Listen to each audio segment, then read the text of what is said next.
Hi dear students, surface chemistry എന്നുള്ള ചാപ്റ്ററിലേക്ക് എല്ലാവരെയും സ്വാഗതം ചെയ്യുന്നു. നമ്മൾ പ്ലസ് ടുവിൽ ആദ്യത്തെ 4 ചാപ്റ്റേഴ്സ് നിങ്ങൾ പഠിച്ചു. 4ലും കുറേ ഡെറിവേഷനും പ്രോബ്ലംസൊക്കെ ഉണ്ടായിരുന്നു. ഇവിടെ സർഫസ് കെമിസ്ട്രി എന്നുള്ള ചാപ്റ്ററിൽ അങ്ങനത്തെ ഡെറിവേഷനോ പ്രോബ്ലങ്ങളോ ഒന്നും നമുക്ക് ചെയ്യാനില്ല. കുറേ തിയറി പാർട്ടുകൾ മാത്രമാണ് നമ്മളിവിടെ ഡിസ്കസ് ചെയ്യുക. എന്താണെന്ന് നോക്കാം. ചാപ്റ്ററിൻ്റെ പേര് സർഫസ് കെമിസ്ട്രി. സർഫേസ്, ഉപരിതലം എന്നുള്ള മീനിങ് ആണ്. സർഫസ് കെമിസ്ട്രി എന്ന് പറയുമ്പോൾ chemical reaction which occurs only at the surface. സർഫസിൽ നടക്കുന്ന ചില ഫിനോമിനനുകളെ പറ്റി പഠിക്കുന്ന ബ്രാഞ്ച് ഓഫ് കെമിസ്ട്രിയാണ് surface chemistry. It is the branch of chemistry which deals with the phenomenon that occurs only at the surface. സർഫസിൽ നടക്കുന്ന പ്രതിഭാസങ്ങളെപ്പറ്റി പഠിക്കുന്ന ബ്രാഞ്ച് ഓഫ് കെമിസ്ട്രിയാണ് സർഫസ് കെമിസ്ട്രി. അതിൽ പ്രധാനമായിട്ടും വരുന്ന ഒരു പ്രതിഭാസമാണ് അഡിസോർപ്ഷൻ എന്ന് പറയും. അഡിസോർപ്ഷൻ എന്താണ്? അഡിസോർപ്ഷൻ എന്ന് പറഞ്ഞാൽ, ഇപ്പം നമ്മൾ ഒരു ഡസ്റ്റർ, ബോർഡ് മായ്ക്കാനുള്ള ഒരു ഡസ്റ്റർ നമ്മൾ ഉപയോഗിക്കുകയാണ്. ഒരു ഡസ്റ്റർ ഉപയോഗിക്കുന്നു, നമ്മൾ ചോക്ക് പൗഡർ നമ്മളിങ്ങനെ മായ്ക്കുകയാണ്. അപ്പോൾ ആ ചോക്ക് പൗഡർ ഡസ്റ്ററിൻ്റെ ഏത് ഭാഗത്ത് മാത്രമേ ആവുള്ളൂ? അതിൻ്റെ സർഫസിൽ മാത്രമേ ഉണ്ടായിരിക്കുള്ളൂ. മുഴുവനായിട്ടൊന്നും എത്തണില്ല, സർഫസിൽ മാത്രമേ എന്തുണ്ടാവുള്ളൂ? ചോക്ക് പൗഡർ ഉണ്ടായിരിക്കുള്ളൂ. അപ്പോൾ ഇത്തരത്തിൽ accumulation of a substance on the surface of another substance that is called adsorption. ഒരു വസ്തു മറ്റൊരു വസ്തുവിൻ്റെ സർഫസിൽ മാത്രം അക്യുമുലേറ്റ് ചെയ്യാം, സർഫസിൽ മാത്രം അടിഞ്ഞുകൂടാ. അതിനെ വിളിക്കുന്ന പേരാണെന്ത്? Adsorption. Rather than the bulk. മുഴുവനായിട്ടില്ല, എവിടെ മാത്രം? സർഫസിൻ്റെ മേലെ മാത്രം ഇങ്ങനെ അടിഞ്ഞുകൂടുക, അക്യുമുലേറ്റ് ചെയ്യുന്നതിൻ്റെ പേരാണ് അഡിസോർപ്ഷൻ. അപ്പോൾ നമുക്ക് എങ്ങനെ പറയാം? Adsorption is the accumulation of a substance on the surface of another substance is called adsorption. അധികവും ഈ അഡിസോർപ്ഷൻ നടക്കുന്ന സർഫസ് ലിക്വിഡോ അല്ലെങ്കിൽ സോളിഡോ ആയിരിക്കും. സോളിഡോ അല്ലെങ്കിൽ ലിക്വിഡോ ആണ് അഡിസോർപ്ഷൻ നടക്കുന്ന സർഫസായിട്ട് കൂടുതലും കാണാറുള്ളത്. ഇനി നമ്മളവിടെ ശ്രദ്ധിക്കേണ്ട ഒരു കേസാണ് അഡിസോർബേറ്റ് എന്താണ്, അഡിസോർബെൻ്റ് എന്താണെന്ന് നോക്കി. അപ്പോൾ നമ്മളിപ്പോൾ ഇവിടെ ചോക്ക് പൗഡർ ഡസ്റ്ററിൻ്റെ മേലെ പറ്റിപ്പിടിക്കുകയാണ്. അപ്പോൾ ഏത് വസ്തുവിനാണ് അഡിസോർപ്ഷൻ നടന്നിട്ടുള്ളത്? ചോക്ക് പൗഡറിനാണ്. The substance get adsorbed is called adsorbate. The substance get adsorbed is called adsorbate. Adsorption നടന്ന വസ്തുവിനെയാണ് നമ്മൾ എന്തെന്ന് വിളിക്കുക? അഡിസോർബേറ്റ് എന്ന് വിളിക്കുക. ഏത് സർഫസിലാണ് ഇവിടെ അഡിസോർപ്ഷൻ നടന്നത്? ഡസ്റ്ററിൻ്റെ മേലെയല്ലേ? ആ സർഫസിനെ പറഞ്ഞ പേരാണ് adsorbent. The substance on which adsorption takes place is called adsorbent. അതായത് അഡിസോർപ്ഷൻ നടക്കുന്ന വസ്തുവിൻ്റെ പേര് അഡിസോർബേറ്റ് എന്നും, ഏത് സർഫസിലാണോ അഡിസോർപ്ഷൻ നടക്കുന്നത് ആ സർഫസിനെ പറഞ്ഞ പേര്, അല്ലെങ്കിൽ ആ സർഫസിലുള്ള വസ്തുവിൻ്റെ പേര് അഡിസോർബെൻ്റ് എന്നുമാണ് വിളിക്കുക. അഡിസോർബെൻ്റ്. അഡിസോർബെൻറ്റുകൾക്ക് നല്ല ചില എക്സാമ്പിളുകളാണ് ചാർക്കോൾ, കരി, charcoal, silica gel, clay, alumina gel etcetera. Silica gel സാധാരണ നമുക്കറിയാം, ഇലക്ട്രോണിക് സാധനങ്ങളൊക്കെ വാങ്ങിക്കുമ്പോൾ ഒരു പാക്കറ്റിൽ ഒരു വെളുത്ത നിറത്തിൽ കാണുന്ന ചില വസ്തുക്കളാണ്, അത് സിലിക്ക ജെല്ലുകളാണ്. എന്തിനാണ് നമ്മൾ ഈ സിലിക്ക ജെല്ലുകളെ അവിടെ ഉപയോഗിക്കുന്നത്? ആ വസ്തുവിനോട് കൂടെ ഉണ്ടാകാൻ സാധ്യതയുള്ള വാട്ടർ വേപ്പറിന്, വെള്ളത്തുള്ളികൾ എന്ത് ചെയ്യണം? മോയ്സ്ചറിനെ അഡിസോർബ് ചെയ്യാൻ വേണ്ടിയിട്ടാണ്. മോയ്സ്ചറിനെ അഡിസോർബ് ചെയ്യാൻ വേണ്ടിയിട്ടാണ് ആ സിലിക്ക ജെല്ല് നമ്മളവിടെ ഉപയോഗിക്കുന്നത്. ആ സിലിക്ക ജെല്ല് ഒരു ഗുഡ് അഡിസോർബൻ്റ് ആണ്. അതേപോലെ തന്നെയാണ് ചാർക്കോള്, ക്ലേ, അലുമിന ജെല്ല്, ഇവരൊക്കെ അഡിസോർബൻറ്റുകളായിട്ട് ആക്ട് ചെയ്യുന്ന വസ്തുക്കളാണ്. ഓക്കെ, പിന്നെ നമുക്ക് നോക്കാനുള്ളതാണ്, ഇപ്പോൾ നമ്മൾ അഡിസോർപ്ഷൻ നടന്നു എന്ന് വിചാരിക്കാം. അത് അഡിസോർബൻറ്റിൻ്റെ മേലെ ഇങ്ങനെ വന്ന് നിൽക്കുകയാണ്. അത് അഡിസോർപ്ഷൻ നടന്നു. ഇനി കുറേ കഴിഞ്ഞാൽ സാധാരണ ടീച്ചേഴ്സ് ചെയ്യാറുണ്ട്, ആ ഡസ്റ്റർ ഒന്നിങ്ങനെ കൊട്ടും. എന്തിനാണ് നമ്മൾ ഡസ്റ്റർ കൊട്ടുന്നത്? ചോക്ക് പൗഡർ അവിടുന്ന് റിമൂവ് ചെയ്യാൻ വേണ്ടി. ചോക്ക് പൗഡർ എന്ന് പറഞ്ഞാൽ ഇവിടെ എന്താണ്? അഡിസോർബേറ്റ് ആണ്. ഡസ്റ്റർ ഇവിടെ എന്താണ്? അഡിസോർബൻ്റ് ആണ്. അപ്പോൾ അഡ്സോർബേറ്റ് റിമൂവ് ചെയ്യുക. എവിടെ നിന്ന്? അഡ്സോർബെൻറ്റിൽ നിന്നും. The removal of adsorbate from the surface of adsorbent. It is called desorption. Removal of adsorbate from the surface of adsorbent is called desorption. Desorption. അപ്പോൾ ഡീസോപ്ഷൻ എന്നാൽ എന്ത്? The removal of adsorbate from the surface of adsorbent is called desorption. ഇനി നമുക്കറിയാവുന്നൊരു ടേമാണ് absorption, ആഗിരണം. എന്താണ് absorption എന്ന് പറഞ്ഞാൽ? ഇപ്പോൾ നമ്മൾ ഇതേ ഡസ്റ്റർ തന്നെ ഉപയോഗിച്ചു, എന്നിട്ട് അതിലേക്ക് കുറച്ച് വെള്ളമാണ് ഡസ്റ്ററിൻ്റെ മേലെ ആക്കുന്നത് വിചാരിക്കുക. എന്താ സംഭവിക്കുക? ആ ഡസ്റ്ററിൻ്റെ തുണി വെള്ളത്തെ മുഴുവൻ അബ്സോർബ് ചെയ്യും, അബ്സോർപ്ഷൻ നടക്കും. അത് ഉള്ളിലേക്കൊക്കെ വെള്ളത്തുള്ളികൾ ഇങ്ങനെ സ്പ്രെഡ് ചെയ്യും.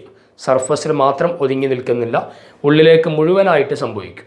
അത്തരത്തിൽ മുഴുവനായിട്ടുണ്ടാകുന്ന ഒരു ഫിനോമിനനെയാണ് നമ്മൾ അബ്സോർപ്ഷൻ എന്ന് വിളിക്കുക. അബ്സോർപ്ഷൻ. അപ്പോൾ നമ്മൾ ശ്രദ്ധിക്കേണ്ടത്, സർഫസിൽ മാത്രം സംഭവിക്കുകയാണെങ്കിൽ അതിൻ്റെ പേരെന്താണ്? അഡിസോർപ്ഷൻ. മുഴുവനായിട്ട് വരികയാണെങ്കിൽ അതിനെ വിളിക്കുന്ന പേരെന്താണ്? അബ്സോർപ്ഷൻ. അബ്സോർപ്ഷൻ. ഇനി ചില കെമിക്കൽ റിയാക്ഷനുകളുടെ കേസിൽ അഡിസോർപ്ഷനും അബ്സോർപ്ഷനും ഒന്നിച്ച് നടക്കും. അബ്സോർപ്ഷനും ഒന്നിച്ച് നടക്കും. അതിനെ വിളിക്കുന്ന പേരാണ് സോപ്ഷൻ. അതിൻ്റെ പേരെന്താണ്? സോപ്ഷൻ. അത് ചില കെമിക്കൽ റിയാക്ഷനുകളൊക്കെ എടുത്താൽ അവിടെ adsorption and absorption takes place simultaneously. It is called as sorption. അപ്പോൾ നമ്മൾ ആ ചാപ്റ്ററിൻ്റെ ഒരു ഇൻട്രൊഡക്ടറി ലെവലിൽ കുറച്ച് കാര്യങ്ങൾ പറഞ്ഞു. നമുക്ക് ജസ്റ്റ് നോക്കാം. First, what is surface chemistry? It is the branch of chemistry deals with the surface phenomena like adsorption, catalysis, etc. Then what is adsorption? The accumulation of a substance at the surface of another substance is called adsorption. The substance get adsorbed is called adsorbate, and the surface on which adsorption takes place is called adsorbent. Examples for adsorbent are charcoal, silica gel, clay, alumina gel, etc. What is desorption? The removal of adsorbate from the surface of adsorbent is called desorption. Then absorption is what? It is a bulk phenomena. Absorption ഒരു bulk phenomenon ആണ്. എന്താ bulk phenomenon എന്ന് പറഞ്ഞാൽ? ഒരു വസ്തു നമ്മളതിനെ absorb ചെയ്യുകയാണെങ്കിൽ ആ സർഫസിൽ മാത്രം ഒതുങ്ങിക്കൂടില്ല, എല്ലാ ഭാഗത്തേക്കും ഉണ്ടായിരിക്കും. അത് concentration is same throughout. ബൾക്കിൽ മുഴുവനായിട്ട് എന്തുണ്ടാവും? കോൺസെൻട്രേഷൻ എല്ലാ ഭാഗത്തേക്കും പിന്നെ ഡിസ്പേഴ്സ് ചെയ്തിട്ടുണ്ടാവും. അതിനെയാണ് അബ്സോർപ്ഷൻ എന്ന് വിളിക്കുക. പിന്നെ സോപ്ഷൻ എന്ന് പറയുമ്പോഴോ, in a process both adsorption and absorption takes place simultaneously are called sorption. Okay, നമുക്ക് അഡിസോർപ്ഷനെയും അബ്സോർപ്ഷനെയും ജസ്റ്റ് നമുക്കൊന്ന് കമ്പയർ ചെയ്ത് നോക്കാം. നമുക്ക് അഡിസോർപ്ഷൻ നമ്മൾ പറഞ്ഞതാണ്, it is the phenomenon of higher concentration of particles of gas or liquid on the surface rather than in the bulk of solid. അതായത് solid എന്നുള്ള ഒരു അഡിസോർബെൻ്റ്, അതിൻ്റെ മുകളിലേക്ക് എന്ത് വരിക? Higher concentration of particles of gas or liquid. Gas അല്ലെങ്കിൽ liquid ആയിട്ടുള്ള അഡിസോർബേറ്റുകളുടെ concentration കൂടുതലും എവിടെ ഉണ്ടായിരിക്കുക? ഈ സോളിഡിൻ്റെ സർഫസിലുണ്ടായിരിക്കുക. റാദർ ദാൻ ദ ബൾക്ക് എന്ന് പറഞ്ഞാൽ മുഴുവനായിട്ട് ഉള്ളിലൊന്നും ഉണ്ടാവുന്നതിനേക്കാളും കൂടുതലായിട്ട് എവിടെ സംഭവിക്കുക? സർഫസിൽ സംഭവിക്കുക. അതാണ് അഡിസോർപ്ഷൻ. അബ്സോർപ്ഷൻ എന്ന് പറയുമ്പോൾ എങ്ങനെ വരിക നോക്ക്?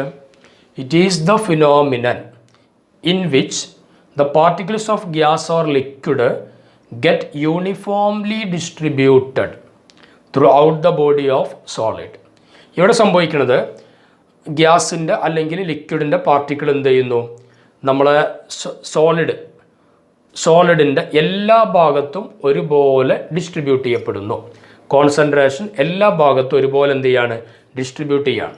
It is the phenomenon. ഇതൊരു പ്രതിഭാസമാണ്. In which the particles of gas or liquid get uniformly distributed യൂണിഫോമായിട്ട് ഡിസ്ട്രിബ്യൂഷൻ നടക്കുക, എല്ലാ ഭാഗത്തേക്കും ഒരുപോലെ, മുകളിലും ഉള്ളിലും താഴെയും സൈഡിലൊക്കെ എന്ത് ചെയ്യുക, ഒരുപോലെ ഡിസ്ട്രിബ്യൂട്ട് ചെയ്യുകയാണ് ഈ concentration. Distributed throughout the body of the solid. സോളിഡിൻ്റെ ആ ബോഡിയിലെ മുഴുവനായിട്ടും എല്ലാ ഭാഗത്തേക്കും എന്ത് ചെയ്യുക, ലിക്വിഡ് അല്ലെങ്കിൽ ഗ്യാസ് പാർട്ടിക്കിൾ ഒരേപോലെ ഡിസ്ട്രിബ്യൂട്ട് ചെയ്യപ്പെടുന്നു. അതാണ് അബ്സോർപ്ഷൻ. രണ്ടാമത്തെ പോയിന്റ് നോക്ക്. അഡ്സോർപ്ഷൻ്റെ കേസിൽ concentration on the surface of the adsorbent rather than in the bulk.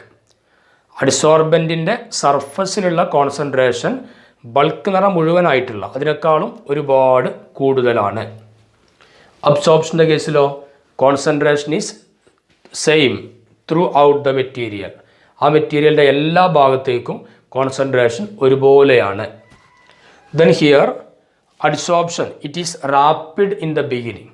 സ്റ്റാർട്ടിങ്ങിൽ അഡ്സോർപ്ഷൻ വളരെ സ്പീഡിലാണ് നടക്കുക, പിന്നെ സ്ലോ ആയിട്ട് മാറും, slow and decreases. It is rapid in the beginning. Absorption ആണെങ്കിലോ it occurs at uniform rate. എല്ലായ്പ്പോഴും ഒരേ സ്പീഡിലാണ് ആ റിയാക്ഷൻ നടക്കുക. ഇതാണ് അഡ്സോർപ്ഷനും അബ്സോർപ്ഷനും തമ്മിലുള്ള comparison. Okay. Then mechanism of adsorption. അപ്പോൾ നമുക്കറിയാം ഒരു അഡ്സോർബൻറ്റിൻ്റെ മുകളിൽ വന്നിങ്ങനെ നിൽക്കുകയാണ്. ഇതിനെയാണ് നമ്മൾ അഡ്സോർപ്ഷൻ എന്നുള്ള പേര് കൊടുത്തത്. അപ്പോൾ അവിടെ നമ്മൾ ശ്രദ്ധിക്കേണ്ടത് ഈ അഡ്സോർപ്ഷൻ നടക്കുന്നത് ഏത് മെക്കാനിസത്തിൻ്റെ അടിസ്ഥാനത്തിലാണ്. 2-3 ചെറിയ പോയിന്റുകളാണ് നമ്മൾ നോട്ട് ചെയ്യേണ്ടത്. ഒന്ന്, adsorption arises due to. Adsorption എന്ത് ചെയ്യും ഉണ്ടാവുന്നത് due to unbalanced attractive force on the surface of adsorbent. അഡ്സോർബൻറ്റിൻ്റെ സർഫസിൽ ഒരു അൺബാലൻസ്ഡ് ഫോഴ്സ് ഉണ്ട്. ഉള്ളിൽ ബൾക്കാണെങ്കിൽ എന്ത് ചെയ്യും, അവിടുത്തെ ഫോഴ്സൊക്കെ മ്യൂച്വലി ബാലൻസ്ഡ് ആണ്. ഇതിൻ്റെ സർഫസിൽ ചെറിയ ഹോൾസും മറ്റൊക്കെ ഉണ്ടായതുകൊണ്ട് there is N unbalanced attractive force at the surface of adsorbent. ഈ അൺബാലൻസ്ഡ് ഫോഴ്സ് ഉണ്ടായത് കൊണ്ടാണ് അവിടെ എന്ത് സംഭവിക്കുന്നത്, അഡ്സോർപ്ഷൻ നടക്കുന്നത്. ഈ അൺബാലൻസ്ഡ് അട്രാക്റ്റീവ് ഫോഴ്സ് ഉണ്ടായത് കൊണ്ടാണ് അവിടെ അഡ്സോർപ്ഷൻ എന്നുള്ള പ്രോസസ്സ് സംഭവിക്കുന്നത്. പിന്നെ നമ്മൾ ശ്രദ്ധിക്കേണ്ടത് ഒരു അഡ്സോർപ്ഷൻ നടക്കുകയാണ്. അഡ്സോർപ്ഷൻ നടക്കുക എന്ന് പറഞ്ഞാൽ അഡ്സോർബൻറ്റിൻ്റെ മുകളിൽ വന്നിങ്ങനെ നിൽക്കുകയാണ്. അപ്പോൾ അവർ തമ്മിൽ എന്തുണ്ടാവും, ഒരു അട്രാക്റ്റീവ് ഫോഴ്സ് ഉണ്ടാവും. അങ്ങനെ അഡ്സോർപ്ഷൻ നടക്കുന്ന സമയത്ത് അട്രാക്റ്റീവ് ഫോഴ്സ് ഉണ്ട്, അതിൻ്റെ ഭാഗമായിട്ട് അവർ തമ്മിലൊരു ബോണ്ട് ഫോം ചെയ്യും. നമുക്കറിയാം ഒരു ബോണ്ട് ഫോം ചെയ്യണമെങ്കിൽ കുറച്ച് എനർജി നമ്മൾ എന്ത് ചെയ്യണം, റിലീസ് ചെയ്യണം. അങ്ങനെ എനർജി റിലീസ് ചെയ്യുകയാണെങ്കിൽ അതെന്താണ്, എക്സോതെർമിക് പ്രോസസ്സാണ്. അതാണ് ഡ്യൂറിങ് അഡ്സോർപ്ഷൻ നടക്കുമ്പോൾ A new bond is formed. പുതിയ ബോണ്ടുകൾ ഉണ്ടാവും. ബോണ്ട് ഉണ്ടാകുമ്പോൾ സ്വാഭാവികമായിട്ടും എക്സോതെർമിക് റിയാക്ഷനായിട്ട് വരും. അപ്പോൾ ഡെൽറ്റ എച്ചിൻ്റെ വാല്യൂ എന്താണ്, നെഗറ്റീവ്. എക്സോതെർമിക് റിയാക്ഷൻ ആയതുകൊണ്ട് ഡെൽറ്റ എച്ച് ഈസ് നെഗറ്റീവ്. പിന്നെ നമ്മളവിടെ ശ്രദ്ധിക്കേണ്ടത്, ഇപ്പോൾ ഒരു ഗ്യാസിയസ് സബ്സ്റ്റൻസ് സോളിഡിൻ്റെ മേലെ വന്ന് അഡ്സോർബ് ചെയ്യുകയാണ് വിചാരിക്കാം. ഇപ്പോൾ ഗ്യാസിയസ് സബ്സ്റ്റൻസ് ആകുമ്പോൾ സ്വാഭാവികമായിട്ടും അതിന് മൂവ് ചെയ്യാനുള്ള ഫ്രീഡം വളരെ കൂടുതലാണ്. പക്ഷെ അഡ്സോർപ്ഷൻ നടന്നു കഴിഞ്ഞാൽ ആ freedom of movement of particle എന്ത് ചെയ്യും, കുറയും, അല്ലെ, റെസ്ട്രിക്റ്റഡ് ആണ്. നേരത്തെ ഒറ്റക്കാവുമ്പോൾ സ്വാഭാവികമായിട്ടും അതിൻ്റേതായ ഇഷ്ടത്തിൽ എന്ത് ചെയ്യാം, മൂവ് ചെയ്യാൻ പറ്റും. അഡ്സോർപ്ഷൻ നടന്നു കഴിഞ്ഞാൽ പിന്നെ സ്വാഭാവികമായിട്ടും ഇവർ തമ്മിലുള്ളൊരു ബോണ്ടിങ്ങിൻ്റെ ഭാഗമായി അഡ്സോർബേറ്റിനുള്ള ഫ്രീഡം ഓഫ് മൂവ്മെൻറ്റ് കുറയുന്നു, റെസ്ട്രിക്റ്റഡ് ആണ്, വല്ലാതെ കൺട്രോൾ ചെയ്യപ്പെടും. ഈ ഫ്രീഡം ഓഫ് മൂവ്മെൻറ്റിനെയാണ് നമ്മൾ തെർമോഡൈനാമിക്സിൽ എൻട്രോപ്പി എന്ന് പഠിച്ചിട്ടുണ്ടാവും. Entropy, disorderness or randomness. ആ എൻട്രോപ്പി ചേഞ്ചും ഇവിടെ ഇപ്പോൾ എന്തായിട്ട് വരും, ഫ്രീഡം കുറഞ്ഞതുകൊണ്ട് എൻട്രോപ്പി ചേഞ്ച് നെഗറ്റീവായിട്ട് വരും. അപ്പോൾ delta S is also negative. അപ്പോൾ ഡെൽറ്റ എച്ച് നെഗറ്റീവായി, ഡെൽറ്റ എസും നെഗറ്റീവായി. പിന്നെ നമുക്കറിയേണ്ടത് ഒരു റിയാക്ഷൻ സ്പോണ്ടേനിയസ് ആകാനുള്ള കണ്ടീഷൻ എന്താണ്, ഡെൽറ്റ ജി നെഗറ്റീവ് ആകുക എന്നുള്ളതാണ്. For a reaction to be spontaneous delta G must be negative. Reaction spontaneous ആവണമെങ്കിൽ ഡെൽറ്റ ജി നെഗറ്റീവ് ആയിരിക്കണം. അപ്പോൾ ഇത് രണ്ടും നെഗറ്റീവ് ആയതുകൊണ്ട് എപ്പോഴാണ് ഡെൽറ്റ ജി നെഗറ്റീവ് ആകുക, നമ്മൾ ഗിബ്സ് ഹെൽമോൾട്സ് ഇക്വേഷൻ അനുസരിച്ച് delta G equal to delta H minus T delta S. Delta G equal to delta H minus T delta S. ഇതാണ് ഗിബ്സ് ഹെൽമോൾട്സ് ഇക്വേഷൻ. ഇവിടെ ഡെൽറ്റ എച്ചും നെഗറ്റീവാണ്, delta എസും നെഗറ്റീവാണ്. അപ്പോൾ എപ്പോൾ മാത്രമേ ഡെൽറ്റ ജി നെഗറ്റീവ് ആകുള്ളൂ? Delta G will be negative if delta H greater than T delta S. Delta H greater than T delta S. അതായത് ലോവർ ടെമ്പറേച്ചറിൽ മാത്രമേ എന്ത് സംഭവിക്കുള്ളൂ? ഡെൽറ്റ ജി ഇവിടെ നെഗറ്റീവായിട്ട് മാറുള്ളൂ. ലോവർ ടെമ്പറേച്ചറിൽ ഡെൽറ്റ ജി നെഗറ്റീവ് ആകും, റിയാക്ഷൻ സ്പോണ്ടേനിയസ് ആകും. പിന്നെ അഡിസോർപ്ഷൻ ഇങ്ങനെ നടക്കുകയാണ്. അഡിസോർപ്ഷൻ നടക്കുമ്പോൾ സ്വാഭാവികമായിട്ടും അവിടുത്തെ ഡെൽറ്റ എച്ചിൻ്റെ വാല്യൂ കൂടും. അങ്ങനെ ഡെൽറ്റ എച്ചിൻ്റെ വാല്യൂ കൂടിയിട്ട് അതെന്ത് ചെയ്യും? 0 ആയിട്ട് മാറും. ഡെൽറ്റ എച്ചിൻ്റെ വാല്യൂ കൂടിയിട്ട് that becomes equal to T delta S അല്ലേ? ഇപ്പോൾ ഇവിടെ delta H greater than T delta S എന്നുള്ളതാണ്. അഡിസോർപ്ഷൻ്റെ വാല്യൂ, അഡിസോർപ്ഷൻ നടക്കുന്നതിനനുസരിച്ച് എന്ത് ചെയ്യും? ഡെൽറ്റ എച്ചിൻ്റെ വാല്യൂ കൂടി delta H equal to T delta S ആയിട്ട് മാറും. അപ്പോൾ ആ സമയത്ത് delta G should be 0. Delta G 0 ആകും. അപ്പോഴാണ് നമ്മൾ ഇക്വലിബ്രിയം അറ്റൈൻ ചെയ്തു എന്ന് പറയാം. കാരണം for an equilibrium process delta G equal to 0. For a spontaneous process delta G should be negative. ഇതൊക്കെ നമ്മൾ +1 ക്ലാസ്സിൽ നമ്മൾ ഡിസ്കസ് ചെയ്തിട്ടുള്ളതാണ്. ഓക്കെ, അപ്പോൾ ഇതാണ് മെക്കാനിസം ഓഫ് അഡിസോർപ്ഷൻ. 2-3 പോയിൻ്റാണ് അതിൽ പഠിക്കേണ്ടത്. ഒന്ന്, അഡിസോർപ്ഷൻ നടക്കുന്നത് എന്തുകൊണ്ടാണ്? Due to unbalanced attractive force on the surface of അഡിസോർബെൻറ്റ്.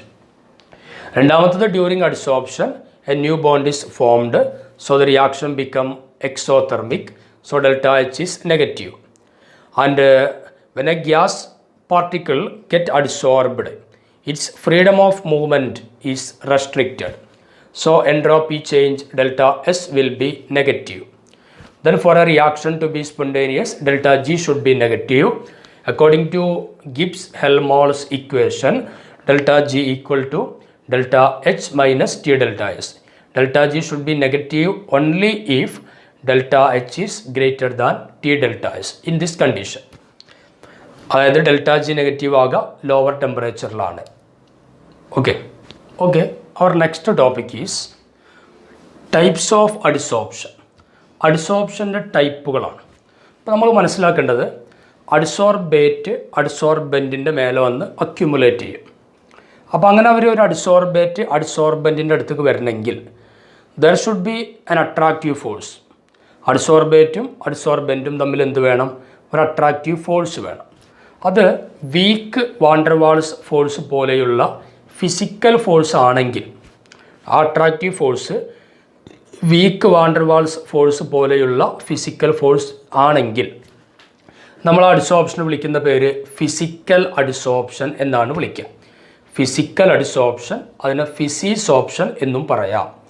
അതായത് അഡിസോർബേറ്റും അഡിസോർബെൻറ്റും തമ്മിലുള്ള force of attraction weak van der Waals force പോലെയുള്ള ഫിസിക്കൽ ഫോഴ്സുകളാണെങ്കിൽ ആ അഡിസോർപ്ഷൻ്റെ പേരെന്താണ്?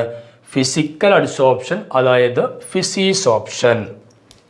അതേസമയം ഒരു കെമിക്കൽ ബോണ്ടാണ് അഡിസോർബേറ്റിനും അഡിസോർബെൻറ്റിനും ഇടയിലുള്ള ഫോഴ്സ് എങ്കിൽ അത് നമുക്ക് എന്തെന്ന് വിളിക്കാം? Chemical adsorption or chemisorption. അപ്പോൾ കെമിസോർപ്ഷൻ ഉണ്ടാവുക എങ്ങനെയാണ്? By chemical bond. ഫിസിസോർപ്ഷനോ, the adsorbate molecules are held by weak van der Waals force. Adsorbate molecules are held by weak van der Waals force. പിന്നെ ശ്രദ്ധിക്കേണ്ടത്, ഫിസിസോർപ്ഷൻ്റെ കേസിൽ enthalpy of adsorption is very low. Adsorption നടക്കാൻ ആവശ്യമായ എനർജി ചേഞ്ച്, എൻതാൽപ്പി എന്നുള്ളത് എന്താണ്? വളരെ ലോ എൻതാൽപ്പിയാണ്. അതിൻ്റെ റേഞ്ച് ഇതാണ് 20 to 40 kilo joule per mall. 20 to 40 kilo joule per മോൾ എന്നുള്ള വളരെ കുറഞ്ഞ എനർജിയിൽ തന്നെ എന്ത് ചെയ്യും? അഡിസോർപ്ഷൻ അവിടെ സംഭവിക്കുന്നുണ്ട് ഫിസിസോർപ്ഷനിൽ. Then in case of chemisorption, enthalpy of adsorption is high. Enthalpy of adsorption is high. അതിൻ്റെ range 80 to 240 kilo joule per mole. 80 to 240 kilo joule per mole. Then physisorption റിവേഴ്സിബിളാണ്. നമുക്കറിയാം ഫിസിക്കൽ ചേഞ്ചുകളൊക്കെ എന്താണ്? റിവേഴ്സിബിളാണ്. കാരണം അവിടെ പുതിയ പ്രോഡക്റ്റ് ഉണ്ടാവുകയല്ലേ ചെയ്യാം. ആ ഫിസിസോർപ്ഷൻ റിവേഴ്സിബിളാണ്. കെമിസോർപ്ഷൻ എന്ന് പറയുമ്പോൾ അവിടെ ഒരു കെമിക്കൽ റിയാക്ഷൻ സംഭവിച്ചു, പുതിയൊരു പ്രോഡക്റ്റ് ഉണ്ടായി. പുതിയ പ്രോഡക്റ്റ് ഉണ്ടായിക്കഴിഞ്ഞാൽ പിന്നെ എന്ത് ചെയ്യില്ല?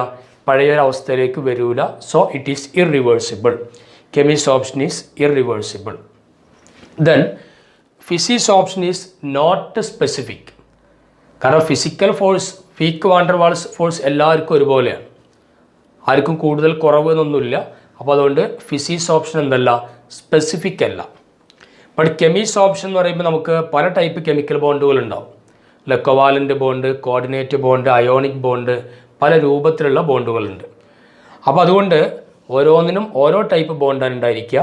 So chemisorption is highly specific. Chemisorption highly specific ആണ്. ദെൻ ഫിസിക്സ് ഓപ്ഷനിലൂടെ it forms multi molecular layer. Physisorption സംഭവിച്ചു കഴിഞ്ഞാൽ വ്യത്യസ്ത ലെയറുകളായിട്ടാണ് കാണപ്പെടുക. It forms multi molecular layer. Chemisorption ആണെങ്കിലോ it forms uni molecular layer. Chemisorption forms uni molecular layer. Then ഫിസിക്സ് ഓപ്ഷൻ്റെ കേസിൽ ലോ ടെമ്പറേച്ചർ ഈസ് ഫേവറബിൾ. ഫിസിക്സ് ഓപ്ഷനിൽ വളരെ കുറഞ്ഞ ടെമ്പറേച്ചറാണ് ഏറ്റവും നല്ലത്. Low temperature is favourable. കെമിക്സ് option ആകുമ്പോൾ high temperature is favourable. High temperature is favourable. Okay, സാധാരണ 2 മാർക്കിൻ്റെ ഒരു ക്വസ്റ്റ്യനാണ് ഇവിടുന്ന് ചോദിക്കുക. Distinguish physisorption and chemisorption. 4 പോയിൻ്റാണ് എഴുതേണ്ടി വരിക. അവ നന്നായിട്ട് ശ്രദ്ധിച്ചിരിക്കണം. ഓക്കെ ഓക്കെ നമുക്ക് ഇനി പഠിക്കാൻ പോകുന്നത് അഡിസോർപ്ഷൻ ഐസോതേം എന്ന് പറയും. നമുക്കറിയാം ഐസോതേം എന്ന് പറഞ്ഞാൽ എന്താ, ടെമ്പറേച്ചർ കോൺസ്റ്റൻ്റ് ആക്കിയ സമയം, അതാണ് ഐസോതേം. ടെമ്പറേച്ചർ കോൺസ്റ്റൻ്റ് ആക്കിയിട്ട് നമ്മൾ വരയ്ക്കുന്ന ഗ്രാഫുകളെയാണ് സാധാരണ ഐസോതേം എന്ന് പറയാറുള്ളത്. അപ്പോൾ അഡിസോർപ്ഷൻ ഐസോതേം എന്നുകൊണ്ട് നമ്മൾ ഉദ്ദേശിക്കുന്നത്, ഇപ്പോൾ പ്രഷർ കൂടുന്ന സമയത്ത് അഡിസോർപ്ഷൻ്റെ അളവ് എന്തായിരിക്കും? അഡിസോർപ്ഷൻ എന്ന് പറഞ്ഞാൽ accumulation of substance at the surface of another substance. നമ്മൾ ഹൈ പ്രഷർ കൊടുത്തു കഴിഞ്ഞാൽ ഈ അഡിസോർപ്ഷൻ്റെ കപ്പാസിറ്റി കൂടുതലായിരിക്കും. അങ്ങനെ പ്രഷർ കൂടുമ്പോൾ അഡിസോർപ്ഷൻ്റെ അളവ് കൂടുന്നു. അപ്പോൾ നമ്മൾ ഈ പ്രഷറും എക്സ്റ്റെൻറ്റ് ഓഫ് അഡിസോർപ്ഷൻ, എത്രത്തോളം അഡിസോർപ്ഷൻ നടക്കുന്നു എന്നുള്ളതും തമ്മിൽ നമ്മളൊരു ഗ്രാഫിക്കലി റെപ്രസെൻ്റ് ചെയ്യാൻ അറ്റ് കോൺസ്റ്റൻറ്റ് ടെമ്പറേച്ചർ. ആ ഗ്രാഫിനെ പറഞ്ഞ പേരാണെന്ത്? Adsorption isotherm. അതായത് when pressure increases extent of adsorption also increases. A graph ഏതൊക്കെ റിലേറ്റ് ചെയ്തിട്ട്, എക്സ് ആക്സിസിൽ പ്രഷർ എടുത്തിട്ട് വൈ ആക്സിസിൽ എക്സ് ബൈ എം എന്ന് പറഞ്ഞാൽ എന്താ, എക്സ്റ്റെൻറ്റ് ഓഫ് അഡിസോർപ്ഷൻ.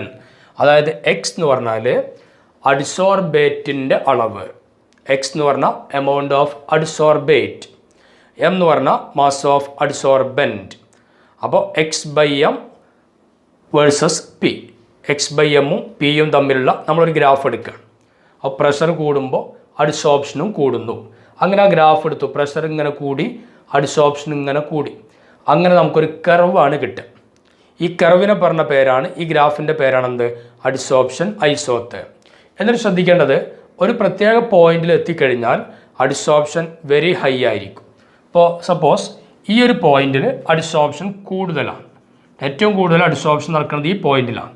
അതിനുശേഷം പിന്നെ അതിങ്ങനെ കോൺസ്റ്റൻ്റ് ആയിട്ട് ഇങ്ങനെ നിൽക്കുകയാണ് ചെയ്യുക.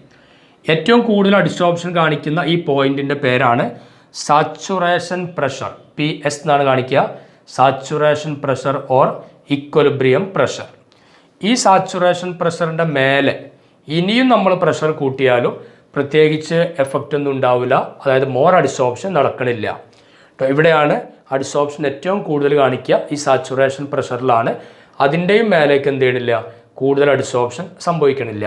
അപ്പോൾ നമ്മൾ ശ്രദ്ധിക്കേണ്ടത് ഈ ഒരു ഗ്രാഫിക്കൽ റെപ്രസെൻറ്റേഷൻ, അത് പ്രഷറും എക്സ്റ്റെൻറ്റ് ഓഫ് അഡിസോർപ്ഷനും തമ്മിലുള്ള ഗ്രാഫ് വരക്കുമ്പോൾ we get a curve.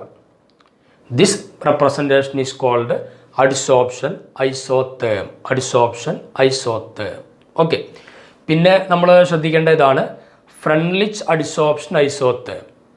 ഫ്രണ്ട്ലിച്ച് അഡിസോർപ്ഷൻ isotherm അതായത് അഡിസോർപ്ഷൻ ഐസോതേമുമായി ബന്ധപ്പെട്ട് വരുന്ന ഒരു മാത്തമാറ്റിക്കൽ എക്സ്പ്രഷനാണ് X by M equal to K P raise to 1/n. X by M equal to K P raise to 1/n. X by M എന്ന് പറഞ്ഞാൽ എക്സ്റ്റെൻറ്റ് ഓഫ് അഡിസോർപ്ഷൻ, എത്രത്തോളം adsorption നടക്കുന്നു. K constant ആണ്, പി പ്രഷറാണ്, 1/n എന്നുള്ളത് ഒരു ഫാക്ടറാണ്. അതിൻ്റെ വാല്യൂ നമ്മൾ പഠിക്കും. അപ്പോൾ X by M equal to K P raise to 1/n. നമ്മൾ ഇക്വേഷന് രണ്ട് സൈഡിലും ലോഗരിതം എടുക്കുകയാണെങ്കിൽ നമുക്ക് എന്താ കിട്ടുക, log X by M equal to log K plus 1/n log P അല്ലേ. Log A B raise to N എന്ന് പറഞ്ഞാൽ എന്താ? Log A plus N log B ആ രൂപത്തിലാണ്. ലോഗ് എ ബി എന്ന് പറഞ്ഞാൽ log A plus log B. Log A raise to B എന്ന് പറഞ്ഞാലോ ബി ലോഗ് എ. ആ നിയമങ്ങളൊക്കെ വെച്ചിട്ടാണ് നമുക്കിങ്ങനെ കിട്ടുക. Log X by M equal to log K plus 1/n log P. നമുക്കതുമായി ബന്ധപ്പെട്ടൊരു ഗ്രാഫ് നോക്കാം. ഒരു ഭാഗത്ത് log X by M, Y ആക്സിസിൽ ലോഗ് എക്സ് ബൈ എം ഉണ്ട്, എക്സ് ആക്സിസിലോ ലോഗ് പി ഉണ്ട്. ലോഗ് പി നമ്മൾ ഗ്രാഫ് വരക്കുമ്പോൾ we get a straight line graph. നമുക്കൊരു സ്ട്രെയിറ്റ് ലൈൻ ഗ്രാഫ് കിട്ടി. ഈ ഗ്രാഫിൻ്റെ സ്ലോപ്പാണ് 1/n. ഗ്രാഫിൻ്റെ സ്ലോപ്പ് ഏതാണ്? 1/n. അതേപോലെ തന്നെ ഗ്രാഫിൻ്റെ ഇൻ്റർസെപ്റ്റ് ആണ് ലോഗ് കെ. ഈ ടേം ലോഗ് കെ ഗ്രാഫിൻ്റെ ഇൻ്റർസെപ്റ്റ് 1/n ഗ്രാഫിൻ്റെ സ്ലോപ്പ്. ഇതാണ് ഫ്രണ്ട്ലിച്ച് അഡിസോർപ്ഷൻ ഐസോത്തേം. ഇവിടെ നമ്മൾ ശ്രദ്ധിക്കേണ്ടത് 1/n എന്നുള്ളതിന് 1/n ക്യാൻ ഹാവ്, അതായിട്ട് ശ്രദ്ധിക്കണം, 1/n can have values from 0 to 1. 0 മുതൽ 1 വരെയുള്ള ഏത് വാല്യൂവും കൊടുക്കാം. 1/n can have values from 0 to 1. High പ്രഷറിൽ, അറ്റ് ഹൈ പ്രഷർ 1/nൻ്റെ value 0. At high pressure 1/n equal to 0. High പ്രഷറിൽ 1/n എന്താണ്? 0 ആണ്. അപ്പോൾ ഈ 1/n 0 ആണെങ്കിൽ എന്ത് വരും? X by M equal to k എന്ന് വരും. അങ്ങനെയല്ലേ? ഹൈ പ്രഷറിൽ 1/nൻ്റെ വാല്യൂ എത്രയാണ്? 0. അപ്പോൾ പി റൈസ് ടു 0 എന്ന് പറഞ്ഞാൽ 1. അപ്പോൾ X by M equal to എന്തായി? കെ. അത് ഹൈ പ്രഷറിൽ extent of adsorption is directly proportional to, അല്ലെങ്കിൽ extent of adsorption independent on pressure. High പ്രഷറിൽ 1/n 0 ആകുന്നത് കൊണ്ട് എക്സ്റ്റെൻഡ് ഓഫ് അഡിസോർപ്ഷൻ പ്രഷർ ടേമിൽ എന്ത് ചെയ്യണില്ല? ഡിപ്പെൻഡ് ചെയ്യണില്ല. ഇനി ലോ പ്രഷറിലാണെങ്കിൽ 1/nൻ്റെ വാല്യൂ 1 ആയിട്ട് എടുക്കും. ലോ പ്രഷർ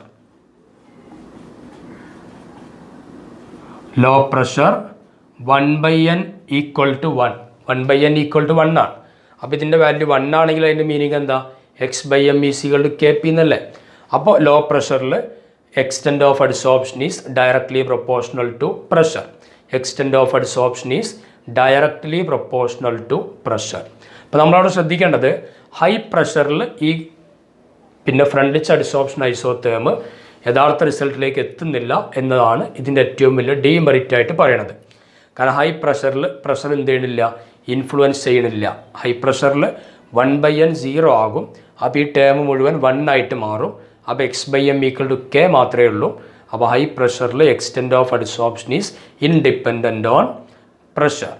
അത് ഫ്രണ്ട്ലിച്ച് അഡിസോർപ്ഷൻ ഐസോത്തേമിൻ്റെ പ്രധാനപ്പെട്ട ഒരു ഡീമെറിറ്റ് ആയിട്ടാണ് പറയപ്പെടുക. ഇനി നമ്മൾ ശ്രദ്ധിക്കേണ്ടത്, ഇപ്പോൾ ഇവിടെ നമ്മൾ എന്തെടുത്തു? പ്രഷർ എന്നുള്ള ടേമാണ് എടുക്കുന്നത്.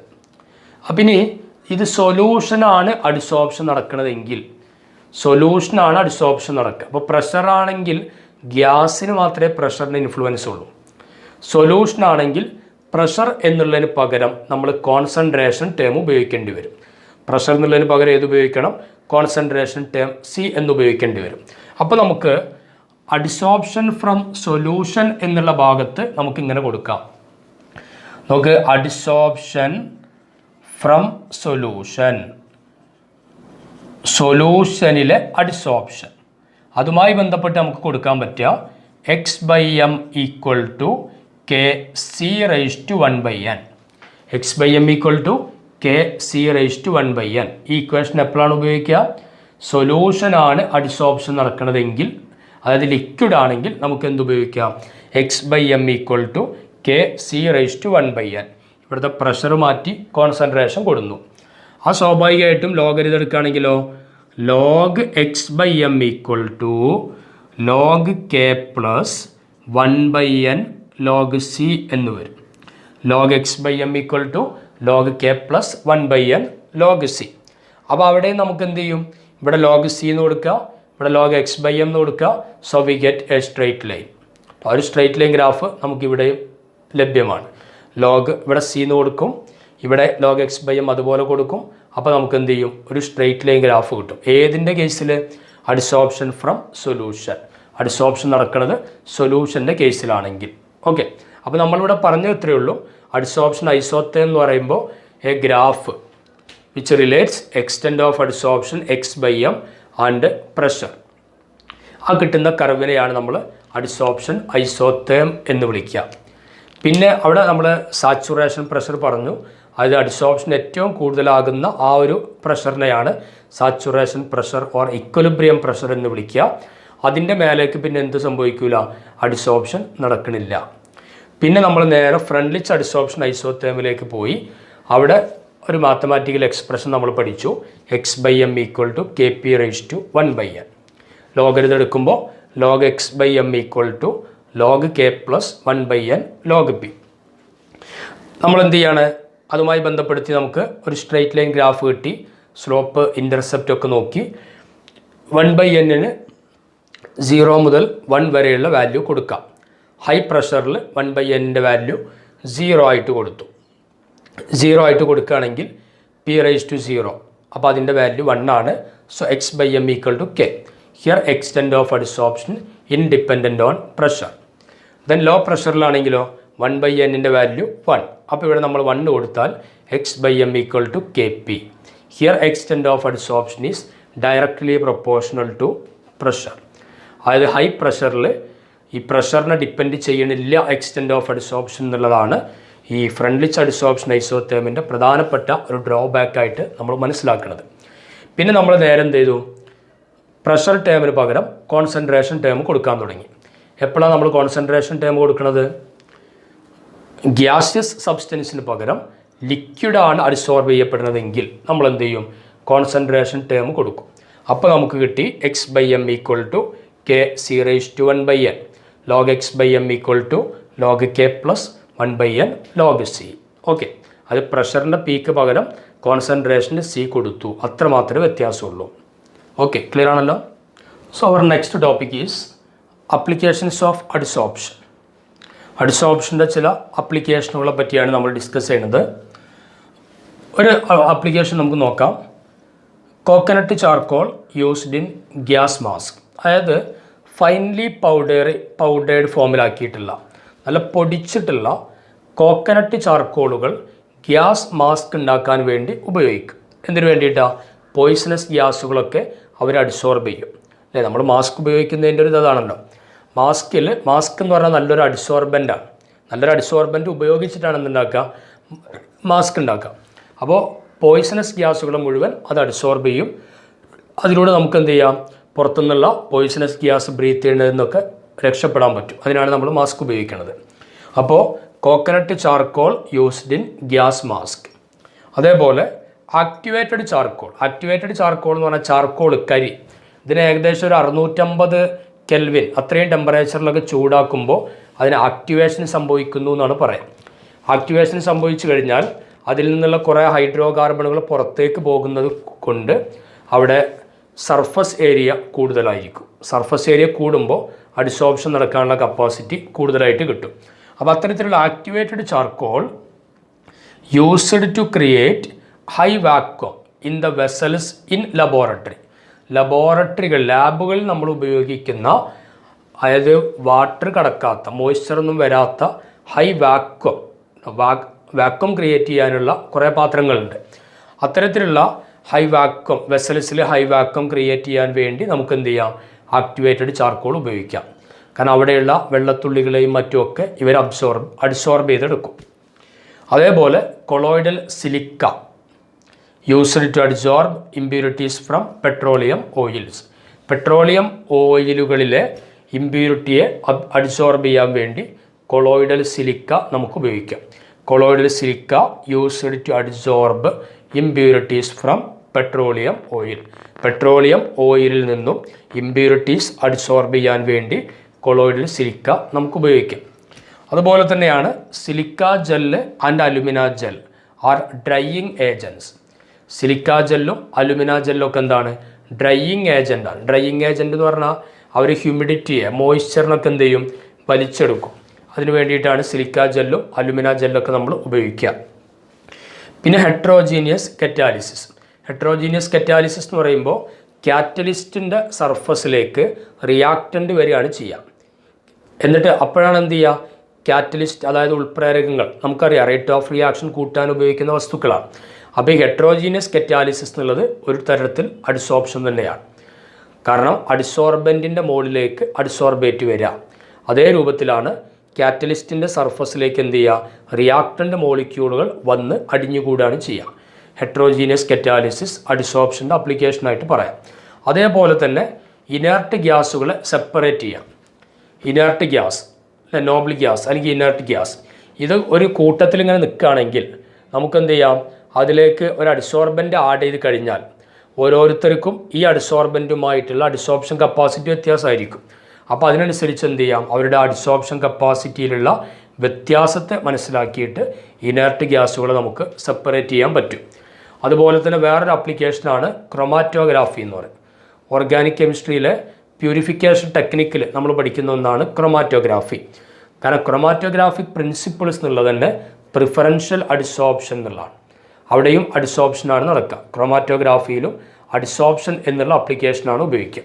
കാരണം കളേർഡ് സബ്സ്റ്റൻസുകൾ അല്ലേ, ഒരു 2-3 കളറുള്ള വസ്തുക്കൾ ഇങ്ങനെ കൂടി നിൽക്കുകയാണ് ചെയ്യുക. അതിന് നമുക്ക് എന്ത് ചെയ്യണം, സെപ്പറേറ്റ് ചെയ്യണം. അപ്പോൾ അതിനെന്ത് ചെയ്യുക, അതെല്ലാം കൂടെ ഒരു കോളം, ക്രൊമാറ്റോഗ്രാഫിയിൽ നമ്മൾ പഠിക്കുന്നുണ്ട്, ഒരു കോളം എന്നുള്ള ഒരു കോളത്തിലേക്ക് നമ്മൾ അതൊക്കെ പാടെ ഒഴിക്കുക. എന്നിട്ട് അതിലേക്ക് നല്ലൊരു അഡിസോർബൻ്റ് ആഡ് ചെയ്യുക. അപ്പോൾ ഓരോ വസ്തുക്കൾക്കും അതായത് ഓരോ കെമിക്കലിനും വ്യത്യസ്ത രൂപത്തിലായിരിക്കും ആ അഡിസോർബൻറ്റുമായിട്ട് അഡിസോർബ് ചെയ്യാനുള്ള കഴിവുണ്ടാവുക. അപ്പോൾ അതിനനുസരിച്ച് എന്ത് ചെയ്യും, അതിൻ്റെ ആ വ്യത്യസ്ത ലെയറുകളായിട്ട് കാണാൻ പറ്റും. അപ്പോൾ ഇതൊക്കെ അഡിസോർപ്ഷൻ്റെ ആപ്ലിക്കേഷനായിട്ടാണ് പറയുക. നമ്മൾ ഏതെങ്കിലും ഒരു 5 ആപ്ലിക്കേഷൻ എന്ത് ചെയ്യുക, പഠിച്ചിരിക്കണം. എക്സാമിന് സാധാരണ 2 മാർക്കിനൊക്കെയാണ് ഈ ഭാഗത്ത് നിന്ന് ചോദിക്കുക. മിനിമം 4 പോയിൻ്റെങ്കിലും വേണം. അതുകൊണ്ട് ഒരു 5 എണ്ണം നിങ്ങൾ എന്ത് ചെയ്യുക, ഒന്ന് മനസ്സിലാക്കി വെക്കുക. വളരെ സിമ്പിളാണ്. സിലിക്ക ജെല്ലും അലുമിന ജെല്ലൊക്കെ നമുക്കറിയാം, ഡെയിലി ലൈഫിൽ ഉപയോഗിക്കേണ്ടതാണ്. പിന്നെ ആക്ടിവേറ്റഡ് ചാർക്കോൾ അല്ലേ, ആക്ടിവേറ്റഡ് ചാർക്കോൾ എന്തിനാ ഉപയോഗിക്കുക, വാക്വം ക്രിയേറ്റ് ചെയ്യാൻ. കോക്കനട്ട് ചാർക്കോളോ മാസ്ക് ഉണ്ടാക്കാൻ, ഗ്യാസ് മാസ്ക് ഉണ്ടാക്കാൻ. കൊളോയിഡൽ സിലിക്ക പെട്രോളിയത്തിൽ നിന്നും ഇമ്പ്യൂരിറ്റീസിനെ അഡിസോർബ് ചെയ്യാൻ. Silica gel and alumina gel are dehydrating agent. പിന്നെ ക്രൊമാറ്റോഗ്രാഫി, ഹെട്രോജീനിയസ് കറ്റാലിസിസ്, ഇതൊക്കെ അഡിസോർപ്ഷൻ്റെ ആപ്ലിക്കേഷനായിട്ട് പറയാം. ഓക്കെ.